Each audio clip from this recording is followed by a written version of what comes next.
Hey everyone! So today I thought I'd do an update video on the Dogfight map because I realized that it's been almost a week since my last uploaded video, and I'm going to blame that mostly on the fact that a certain game released this week and I've been playing it for almost 30 hours in total. So I apologize for that, but I've got some pretty cool things to show you, so let's get started. So in the last video, I asked you guys what you thought these clouds were, and I got a load of responses to this, and it was very interesting to see what you guys thought of it. And actually, only 20% of the people who commented guessed correctly. And I suspect there was actually fewer than that, and people just sort of saw the solution and said, well, yeah, that's okay, that's probably right. But congratulations to those who did get it right. I'm going to go through the sort of list of suggestions and say why I wouldn't have done it, because some are kind of plausible. So 43% of you said that it was armor stands with a custom model on its head, either a slime block or glass. It could have actually been any block model because of the way blocks are rendered on the entity's head. But that would have probably just taken too long to do, to be honest, and it might have gotten a bit laggy, I don't know, but it would have just been a pain to do, to put them all manually into the world, because I'm planning on having quite a few larger clouds, not just something this small. So that would have probably just taken too long, and it just wouldn't have been very efficient to do.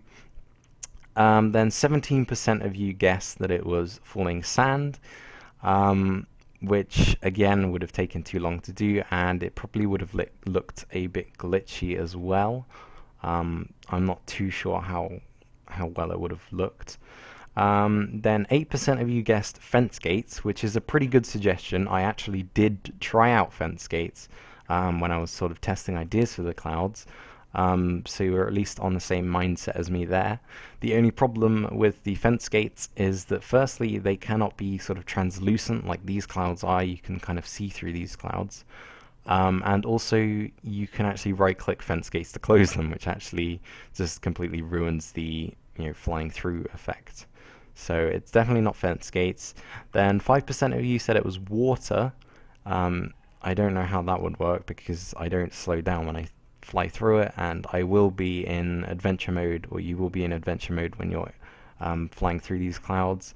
So that wouldn't have worked, and the same reason it wouldn't have worked with cobwebs. I think 4% of you said cobwebs, and then 3% said end gateways, which wasn't actually a bad suggestion. I actually hadn't thought of that, but I think the beacon beams would appear above it and everything, so it wouldn't look too good either. So if I actually just do scored objectives, remove air, that'll stop me flying around, then we can actually go up to this, and the correct 20% guessed that these were indeed string or tripwire.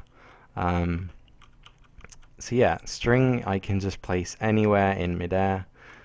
They do have sort of separate models, but you can just copy and paste the model file and call it something else, and it'll all work fine. So I can actually build these clouds really easily, and then it's just a case of simply doing an execute detect when you're in the cloud and doing a load of particles like that.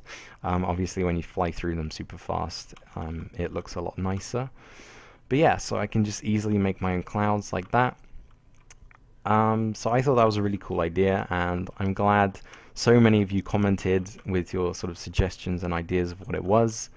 So congratulations to those of you who got it, but now I'm going to show you something else. Okay, so the first thing I wanted to show you guys is the race game mode. And in the race game mode, up to 8 players will be able to fly through a set of 100 rings, and basically whoever gets to the last one the fastest wins.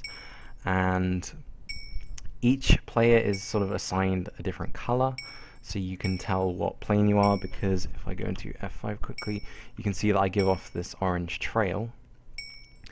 And basically every ring that you miss is a 5-second penalty to your final time, and you can't go through a ring more than once. So if I go through that ring and try and go through it again, it won't work.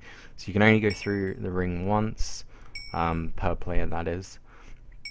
And I'm actually really happy with the way that I did that. Okay, I managed to get that. It gets pretty tough at times, but there's a set of 100 rings and you just race to the finish. It takes about 3 minutes. I think my fastest time was 3 minutes and 7 seconds. But it's pretty cool because you get to see some of the archways and some of the cooler parts of the map. I'm trying to concentrate on flying as well as talking. But yeah, this is pretty much it. I don't know how hectic it's going to be with more than just one player. I might have to think about that. But I think it's pretty cool. I'm going to try and switch back to first person. Oh god. There we go. And if you can also notice that I've sort of changed the crosshair a bit. I'm still not happy with it.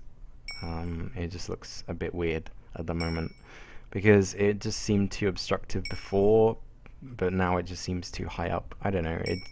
I'm not happy with it. I'm going to try and change it somehow. I just don't know like what to make it look like. But I've actually started doing some of the shooting mechanics. I'll stop now because it's just going to keep making that ding noise. But I've actually started doing the shooting mechanics for the actual dogfight side of things. Obviously it's not totally accurate to where you're aiming, because to do that would take too many command blocks, but it is fairly accurate, probably accurate enough to actually shoot someone down. I haven't actually tried that yet. I wasn't planning on actually asking this, but I just thought of a good question for you guys.